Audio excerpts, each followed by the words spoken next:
talking public art. with us, Louise and Laura from Francis Knight Public Art Consultancy. Conversations with a range of arts practitioners, community activists, planning directors and design teams about how we can make places better by working with artists. Our role as public art consultants is all about the delicate balance of client expectations to encourage new ways of seeing, developing relationships, connecting people and enabling the creative process. Today we meet Kerry Lemon.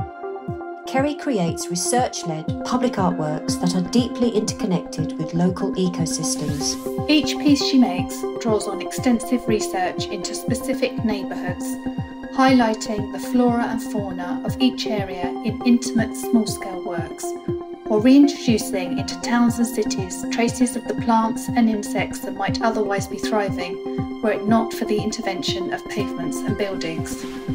She makes work using a range of forms and media, from sculptures and collages through to interrelated materials, images and objects that subtly reference the delicately balanced varieties of species we know to be under threat from climate breakdown, pollution and development. Often, her artworks are the result of close collaboration with scientists, focusing on a regenerative approach and using sustainable materials and habitat restoration to support local biodiversity. Welcome, Kerry Lemon. Thank you for joining us and welcome to Talking Public Art, Series 2. It's very exciting. We're kind of discussing it. We're talking about when we first met you, actually. And we're trying to remember, I don't know the year, but I know we were in the tiny little glass office in Maidstone and you came with your portfolio and it was quite a small little room that we had. But, you know, it was just full of your energy and just being colourful and everything. It was amazing. And we didn't really know much about you. So you kind of came and introduced yourself and you talked about the kind of work that you were doing. And at the time you were very much into, well, you had a great career working with luxury brands, doing illustration, and you were starting to forge that beginnings of public art, weren't you? Beginnings of thinking about or doing certain things. And I know we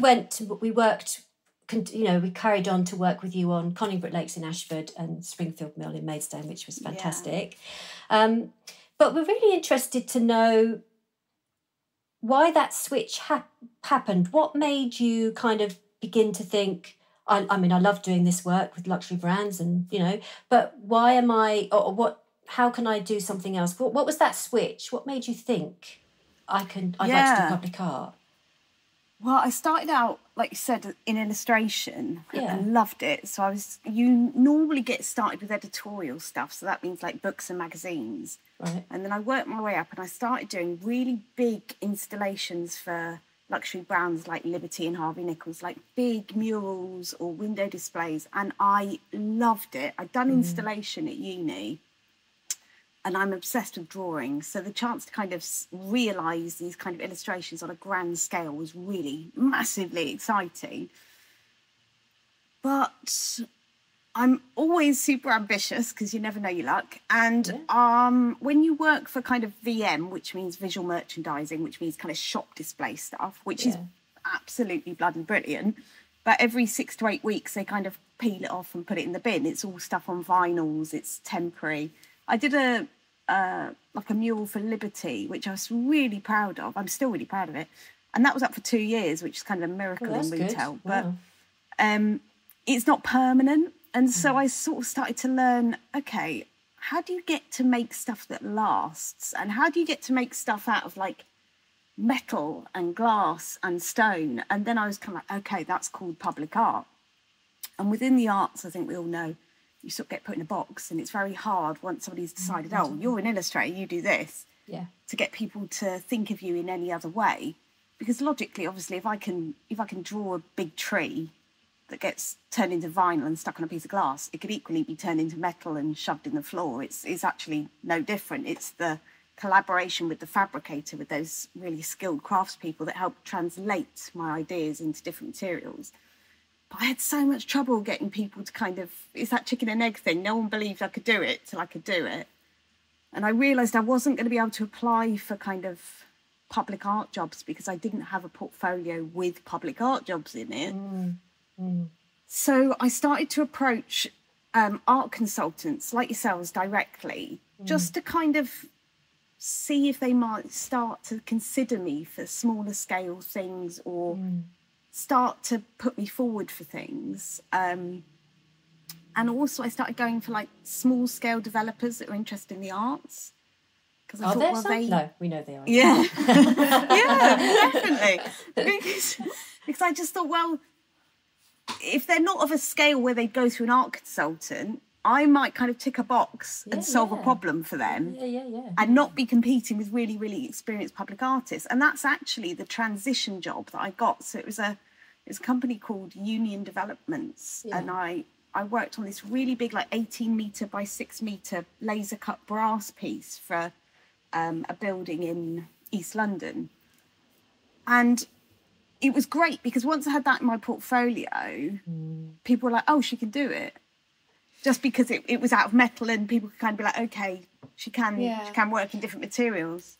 I mean, as public art consultants, you're right, invariably we're looking for someone with some track record because we can't always take the risk that we're going to work with an artist that hasn't delivered or hasn't worked with a fabricator or hasn't kind of gone through some of that process. But, you know, as an illustrator working with luxury brands, you've kind of gone through the same process. It's just it wasn't a permanent piece. Just translating it differently, aren't you? That's what you're doing. Yeah. And to your credit, actually, Kerry, you did a complete charm offensive. I mean, we'd get the most beautiful printed material from you. And you'd send us samples of work as well, actually. It's kind of worth sharing, I think, because that led us to think, you kept popping up in our mind. You know, we were like, okay, what about Kerry? She's quite interesting, isn't she? And we knew your work was associated with nature and you were illustrative, but in kind of a storytelling sort of way as well. So until we kind of came across the right project, and in fact we first started working with you in Connington Lakes, and in fact that was very much a written piece of work. So we were kind of doing a bit of strategy work. And we had a brilliant meeting, do you remember, where we were kind of looking at the commissions and what they could potentially be in a corridor with a big chart pad, fleshing out ideas. And we were kind of slowly evolving towards what those commissions could be. And we kind of hit a bit of a light bulb moment with them, with the 4 commissions that sort of rolled out from them. So... and that was the start of our working relationship with you. And then we went on to Springfield Mill, which had a glorious history and was great to work with. I loved that project. Yeah, it was really interesting. But even having gone into public art now, you're on a bit of a journey with that, aren't you? Because once you put your foot in the door and you're in and you get a bit of a track record, you're now looking to become a B Corp as a business yourself. We're kind of interested in that because what is that and why have you done that? Okay, so I have just submitted. Took 6 months of. Wow, okay. Like it's very, very, very, very hard work. It's a lot of admin. B Corp means you're a B corporation. That means that you're a company that exists not just for the profit of the shareholders, you exist for people and planet. So my articles of association at Companies House have been changed to state that my company exists for people and planet. So, but you can make a profit though. Yes, yeah. So it's not a charity. I'm still a limited company, but I'm about more than just making money. Yes, I'm trying to do good whilst I make money, and we can do that. We can all do that. We can all do better, and I want to keep doing better. B Corp is really hard work to apply for because it's really not one of those... You can't get away with it. You've got to prove everything you've said. Yeah, you really can't. And you do like to make your life difficult, don't you, sometimes? Oh, yeah, I just love the admin. I love admin. Yeah, you are very good at admin, I must love it. Yeah. But it's been amazing because... It's made me have to think about every little thing I do and could I improve it? And things that, I mean, it was literally a chance encounter. So I'd heard of B Corp. So it's brands like Patagonia, Jamie Oliver. It's those sort of, I'd heard of like big companies that were B Corp, and I'd started to see this B logo on things.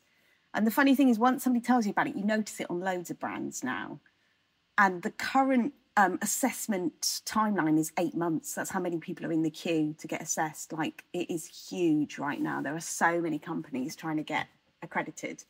And it only lasts for 2 years. So after 2 years, you've got to start all over again. So it's not like you just tick a box and you can forget about it. Okay. It's an ongoing system of improvement. But it's quite, that's, in some ways, that should be how it should be, isn't it? Because if it's about certain quality and about, you know, not ticking boxes and having to do those things and keeping to those things, then I think if you become one and you can, every 2 years you have to keep telling them, you know, keep explaining or showing them. And it gets harder.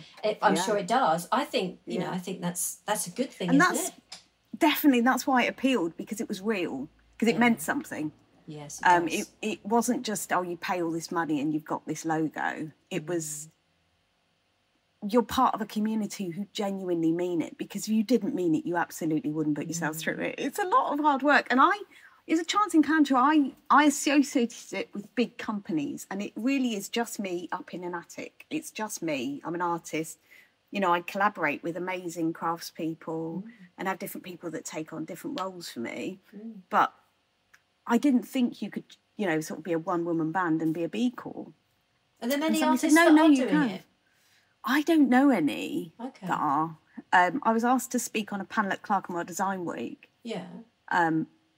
As a kind of point of difference, because there's lots of kind of design-led companies that are either B Corps or in the process of becoming B Corps.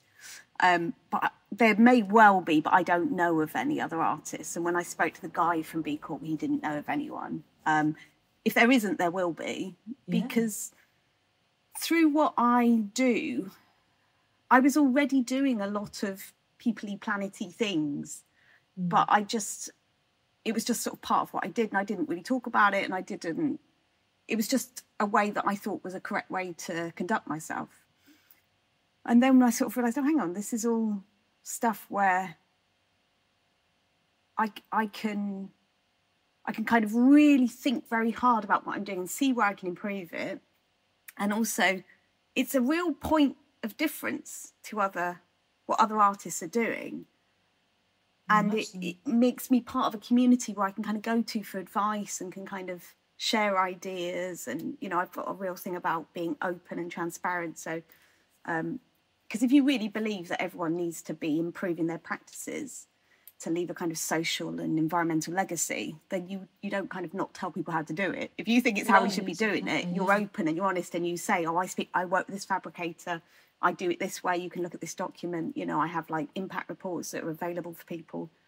So it just made sense for me to do it, because it means that I have to hold myself to account, because I am the boss. So it means I don't get to go easy on myself, and I'm forever challenging myself to see where I can improve. And it's meant I've had to kind of go to all of my fabricators and go, right, like, I need you to kind of get on board with this. Otherwise, we can't keep working together, because our ethos has to be in line now. Well, that's one of our major questions, because obviously you're working in the public realm, you know, and at the moment, you know, we are working on developments where at the moment material costs are escalating, using, massively. You know, trying to find the right materials, and sustainability is a big thing with developers. It has to be. And for the work that we try and do in the public realm. So for you, that's quite a major change. As you say, talking to your fabricators, finding the right materials. How does that work then with you? So how are you finding your way through that kind of, it's like a minefield in a way, isn't it? Because we're used to stainless steel, we're used to cotton steel, we're used to sourcing from overseas, granite, you know. Definitely. And it's kind of finding the pathways. How do you navigate that then? Because that's going to has to change, doesn't it? Yeah, it does. You use and the materials. And because I work in all different materials, so for example, if I made tables for posh interiors, I would get pretty good at making tables for posh interiors. But every commission is a different material, it's a different thing, it's a different everything's different. So I'm definitely not putting myself out there as an expert. I'm saying, look, I'm here, I'm going to make mistakes, I'm trying to learn. And it's a constant balancing act because, okay, this material is closer than that one, so it's less transport costs, but actually it's harder to get this stuff out of the earth. This stuff's recycled, but actually, you know, it still needs to be robust. My main thing is, wherever possible, it's circular. So I want this stuff to last. I want it to be robust. I don't want it to end up in landfill. And wherever possible, I'm not bonding, I'm screwing and bolting so that, and I'm not coating, so that things can be disassembled and go back into production at end of life rather than just ending up as landfill. I'm trying to replace all the materials I commonly use. So in the past, I've shipped granite from China. You know, I've used whatever materials. And now I'm trying to work with suppliers to kind of go, okay, you know, I get my granite from a diamond manufacturer now. They get through all these discs of amazingly hard granite. And once they've used them for the diamonds, they've got nothing to do with them. They can't do anything with them. And I am buying virgin granite. So I reuse their granite.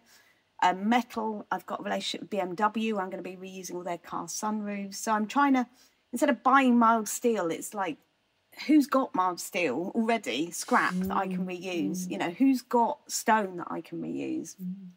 There's a lot of new generation materials that haven't yet been tested to the lengths where I could happily propose them to a local authority. A lot of the new generation materials, particularly the stuff with plastics, is only tested for interiors. It's not tested for the kind of weight loading stuff I need for the public realm. But more and more materials will be available. I just, for each project, have to look at the budget, have to look at... I was going to say the budget must be, Yeah, massively, because recycled materials, it's not a cost thing. It's only cheaper. By the time you've kind of got it and you've put it into a... Because you've often got to do quite a lot to it to make it suitable for your use. Instead of it being like a lovely pristine sheet, it's all funny shapes, and then when you want to get it laser cut, it's all got to be mapped because it's not the perfect square to go into the laser cutter anymore. It doesn't save money. Sometimes it costs more money, but it's the right thing to do because really there's enough stuff in the world. We shouldn't be making more stuff. If you're gonna make more stuff, and particularly, I mean, I make stuff that celebrates the natural world. I can't do that by contributing to its destruction. So there's such a disconnect between this kind of celebration of the world plus shipping granite from China. You know, so I'm trying to be a lot more thoughtful in everything I do. I will make mistakes. You know, there'll be things I do this year where next year I'm like, oh, I wish I'd known. I wouldn't have done it that way. And I'm open to criticism, to learning and to sharing. That is part of the B Corp ethos as well, isn't it? It's not saying that we're perfect, but we're striving towards being better, isn't it? Yeah, but I think there is that hard thing where the minute you say, right, I'm going to try and do this, there's a level of criticism that I probably wouldn't have got if I'd never stuck my head up. You know, if I kept my head down. But the minute you sort of put your head up and say, right, I'm going to try and do this, they're like, well, hang on, you know, how did you get to this meeting? You know, every little thing then gets criticised, which is right. You know, we should all be kind of checking on each other and holding each other to account. But I think more and more clients are looking, particularly perhaps local authority, that the word sustainability comes up a lot, doesn't it? Yeah. I'm not, you know, it's quite a big word as well. And in terms of what that means, as you say, we're also looking for durability and robustness of materials. Yeah. We don't want to be putting materials into the public realm that do need replacing every 10 years. No, because you're making it worse, aren't you, in a way? Yeah. I mean, I'm kind of interested from our role as public art consultants. So with your future projects and hopefully you achieve your B Corp certification, how do you see our role in working with you as an artist? I guess it's advocating for what I'm trying to achieve. I think you're right that I've definitely, this genuinely isn't why I've done it, but I have noticed that I am winning jobs against other artists because I come with this kind of extra level of, you know, I have an advisory board for my company now. You know, I come with an ecologist and I come with, you know, I have 8 advisors for the company in different areas, and I mentor an artist, you know, someone who identifies as either woman or neither for every project locally. So I do all these things on top of the brief. And And I'm interested in sustainability, regenerative sustainability. So I'm integrating kind of wildlife habitats into the structures I make, or collecting rainwater, and clients kind of are, they sit up. It's interesting. So they don't think, oh dear, this sounds like we can't accommodate this. This is just too much work. I haven't come across it yet. I mean, I think as a public artist, if you can do it for the budget, great. I think it's having an understanding that all these, so putting in animal habitats, there's not like a line within the budget for that. No. I'm inventing a line in the budget for that. So that has to come from somewhere. So I guess your role, I would hope, would be what it's always been, which is kind of backing me, which is what it's always been, which is always appreciated, and you're really good at it, which is kind of standing up for the artist and kind of believing in what I'm trying to achieve and advocating for that with the client. Because I think with all these things, kind of in the initial meetings, they like the idea of it. And then once you start to talk about money and the fact, okay, it's going to have to be made out of this rather than this in order to do all these extra bits, it's still having that... I haven't come across yet problems. Like if somebody, I'm very open and honest about what I'm trying to achieve, and so if somebody awards me the job, it's because they're probably on board with what I'm trying to achieve. Otherwise they wouldn't give it to me. If they really didn't, if they weren't interested in it, they'd give it to another artist. So far I've found nothing but excitement from clients. And also it's all these extra angles that you can talk to the community about, that you can engage the public in, that you can kind of go to the press about. There's like all these, the mentoring, employing women, the animal stuff, the ecology stuff. Then? Sorry, Kerry, how do you kind of, with your mentoring then? Yeah. Kind of talk us through what you do with that then. So the mentoring is absolutely huge to me. So my company, like I've said, exists for people and planet. So people means like women. It's supporting women to do what I do. Broadly, I'm up against a lot of men on a lot of these jobs. Yeah, you are. And they are white, and they are in their sort of late 50s, 60s, and they're highly experienced. And so I mentor with 3 national schemes. So UE Equity, which is global majority students. So it's helping students like that kind of feel like they have someone they can talk to kind of extend their practice into the public realm. It's the Girls Network, which is giving women confidence. So I'm mentoring a woman from the Isle of Wight for that. And it's Arts Emergency, which is the kind of people that might have had free school meals or had quite challenging upbringings, and helping them to kind of have a network where they know someone who could maybe get them a bit of work experience or help them out with something. So I do those 3 national schemes. And then for every project I'm awarded, I find a local artist, because what I want is, I'm really honoured by the fact I get to work all over the country. So, for example, I'm doing some work in Yorkshire. I'm not from Yorkshire. So by mentoring a local artist in Yorkshire, it means the next big project that comes up, there's somebody there who's capable of it. They have work shadowed the entire process through from like all the community engagement. If possible, I offer them paid employment. It's not a paid position, but often they end up kind of taking on different parts of the role and getting paid for different things. They get to kind of see the testing, the kind of sampling, the first draft, the second draft, the final artwork, the fabrication, the installation.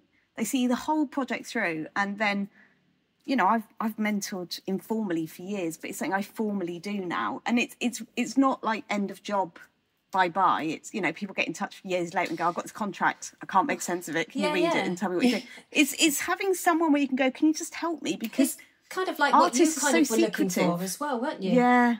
When you came to see us, if there had been some, if you'd been mentored as well, that would have helped, it would have been amazing. It would have been absolutely amazing, because there's so many incredible artists out there. Yeah. There's women doing the most beautiful kind of tiny ceramics, which you look at it and you think that would look amazing if that was like 9 meters high. But they wouldn't know where to start. They haven't got the confidence. I think it's the confidence. It's the confidence, isn't it? Because we've done some mentoring on projects, but I think when the artists have kind of applied for the projects, they haven't thought themselves confident enough or didn't have confidence in their own practice. And when we came to the end of the scheme, they flew, and it just took one project where they were supported, and then it could experience it for themselves. It's quite a process, isn't it, Kerry? Public art is not for the faint-hearted, I would say. No, it's really not. And I would love to see mentoring being part of every brief, because I think we all, if you're lucky enough to get to do this stuff, help someone else to do it. I've done awful jobs. I know what it means to work for a living. This isn't working for a living. This is an absolute pleasure. And I want more people to get to do this stuff. And I went to a comp. I had a pretty rubbishy art education. We didn't know anyone. I really had to find my way, and it was hard to find my way. And so now I've managed to get somewhere that I love. I'm 100% willing to say, who else wants to have a go? Because I'll help you, because it is as good as you think it is. Being an artist is as great as you are hoping it will be, and I'll help you. You are right, though, because I heard you say that, artists can be quite secretive. So secretive. And Why is that? It drives me Art mad, consultants can be as well, actually. But why? Because Why the thing do is, we do that? Yeah. I'll tell anyone anything, because I'm competing with the whole world. I'm competing with artists in Korea and France and Japan. The fact that I've told someone in Kent which fabricator I use is neither here nor there. It's irrelevant. And if we should all be helping each other, we're stronger that way. Yeah. So that's actually written into my company. I've got, a remit for my company, which is to be open and honest and share. And anyone wants to know anything, I'll tell you. I will tell you anything, because what is the benefit from me keeping it all to myself? It's so silly. Right. Yeah. Why not be nice? Why not be kind and open and help each other? So, Kerry, what would be your perfect project then? I think she's spoken about all of that. Yeah, I know. What would be your perfect project? I'm so ambitious. I'm 41 now, and I've never grown out of that whole, when I grow up, I'm going to do this, I'm going to do that, and I still feel like that. I've always got like a wish list. I've always had that don't ask, don't get. You've got nothing to lose. Yeah. Phone them up. Send, like you said, that I sent all these things to you, and I sort of, travelled to Kent. I spent God knows how much on the train to travel to Kent to go to your office to meet down, you. Didn't you? Ridiculous journeys you were doing. Yeah. And I really invested in trying to, woo potential clients. And every penny I made, and initially I was making nothing, just went on like beautiful postcards and handwritten letters. And my whole company is based on being nice to people and sending people nice things in the post, and if they'll have a coffee with me, buying them a coffee.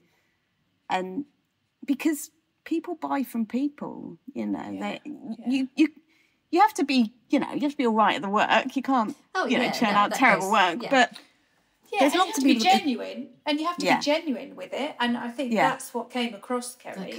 We would get, dear Laura and Louise, would you like to come and see this? Or you even popped us.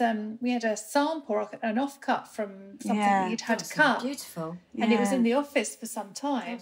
And we'd get these beautiful, and they weren't flimsy, Kerry. You were sending us this cost beautiful of fortune. print. Yeah.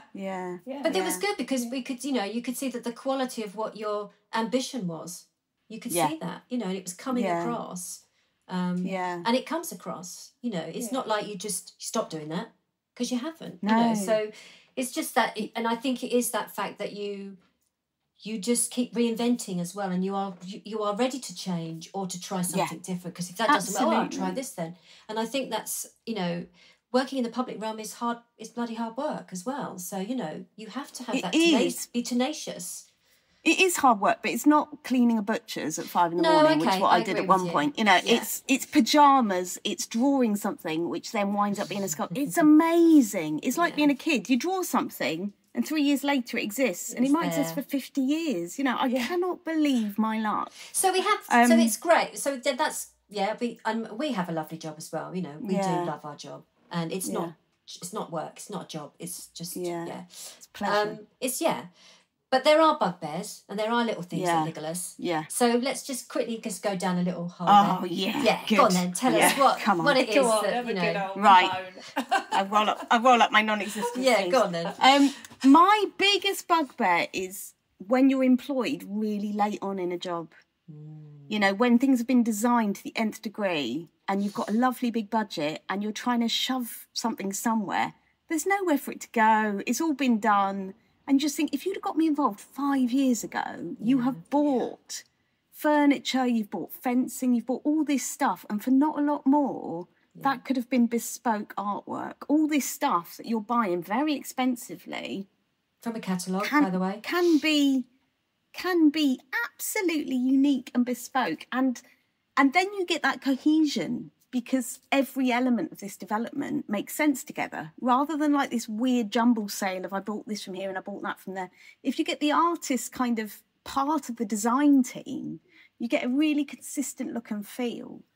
And it's such a shame because it's peanuts. It's not these developments are so much money, and to have an artist just being involved for those 5 years or whatever makes a huge difference to the eventual outcome. So my biggest bugbear is, developments that have been going on for years. You get pulled in at the last minute. They want something within 5 months. Why? I mean, we get the same. Yeah, it drives me mad because it will only be so good and it can only contribute so much. So I would always plead, like, developers and local authorities, get the artist in super early and have them as part of the design team. I love collaborating with architects and construction teams. And it was interesting, actually, because we had a conversation with someone in a planning team recently, and from the local authority side of things, who said that at one point when they were doing pre-apps, so pre-applications have come in, more and more, he was asking for the landscape architect to be part of that team. He had to insist on that. Now it's a kind of given that a landscape architect will be part of that design team. And then he said to me, perhaps I should be asking for the artist to be on that team as well now.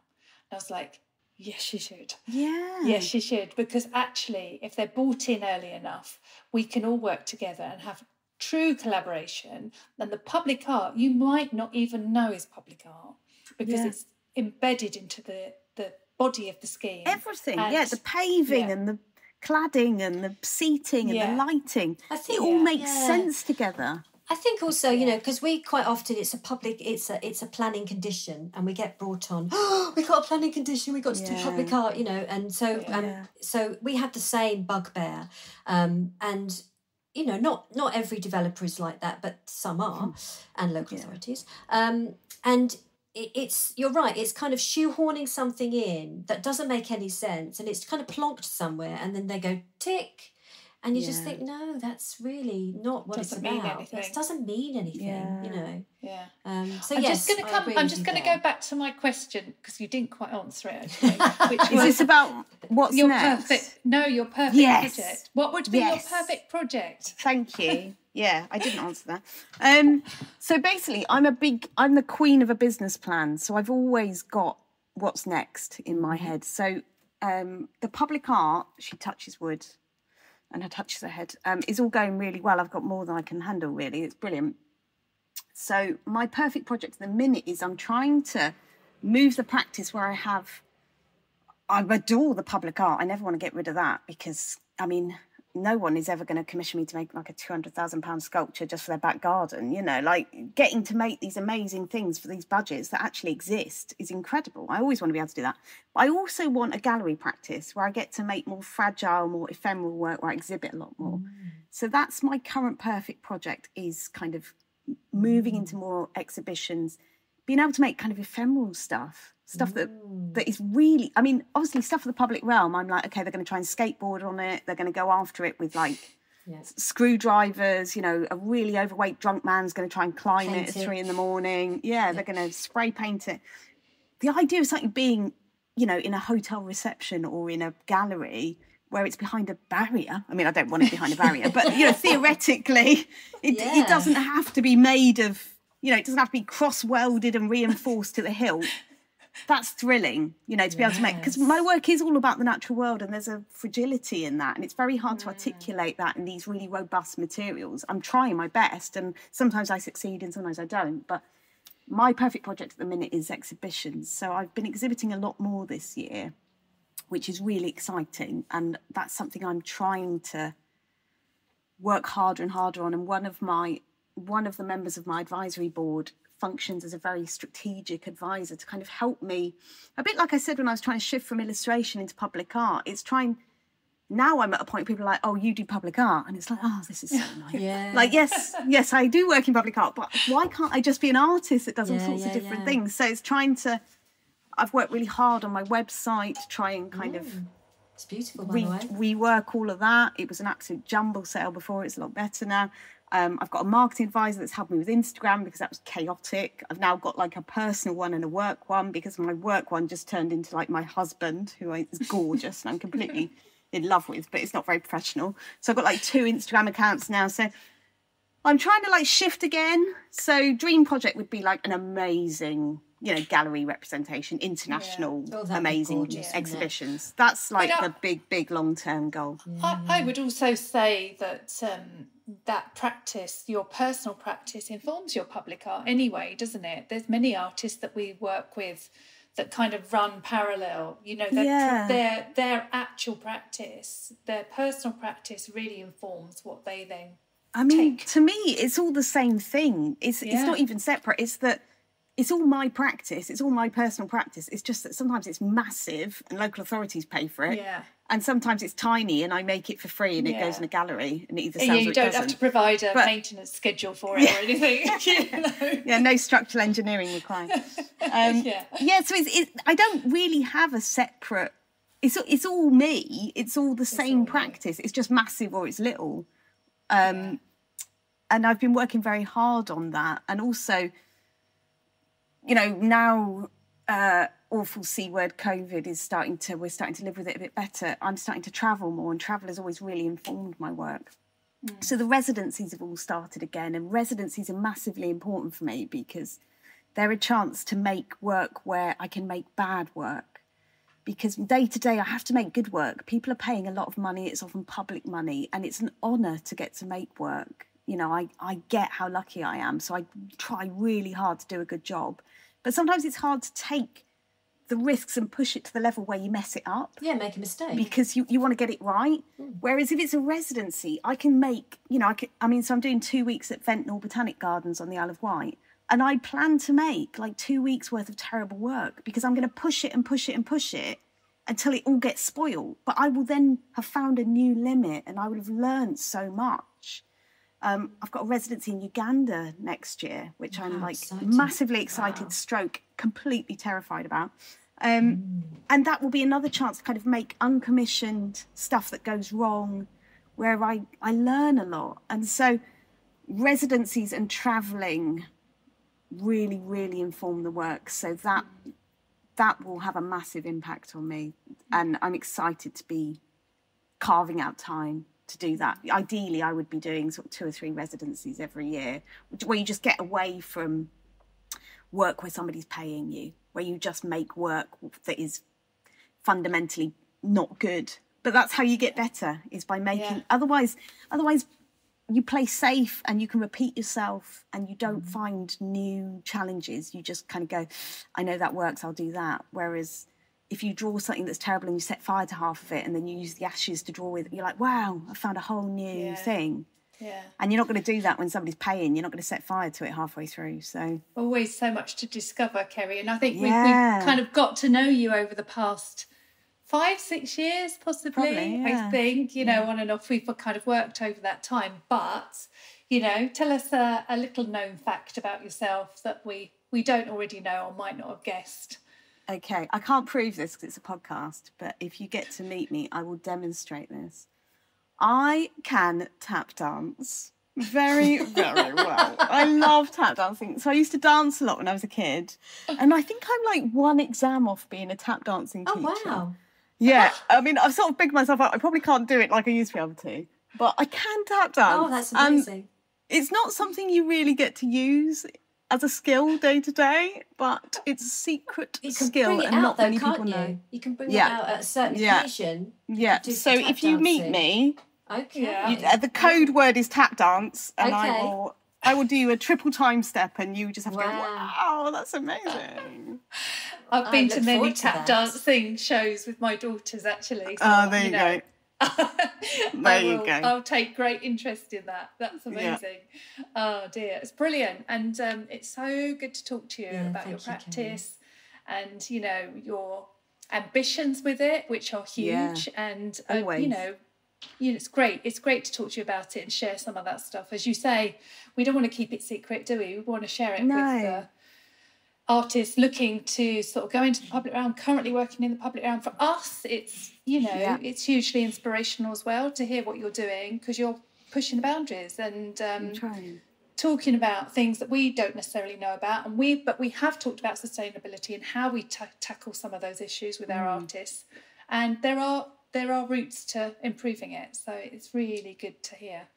Thank you Definitely. so much. And the only thing I would say is, if anyone's listening and they want to be an artist, go for it. You have got nothing to lose.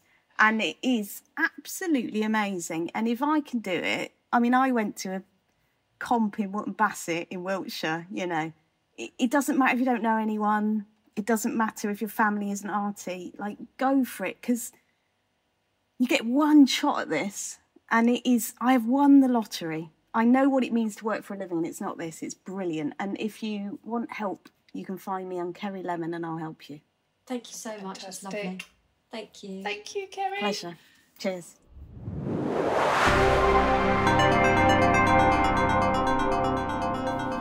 Engaged, creative, curious, courageous and valued, Frances Knight is an award-winning independent public art consultancy based in South East England, with over 16 years' experience offering expert advice and management in commissioning high-quality art for the public realm.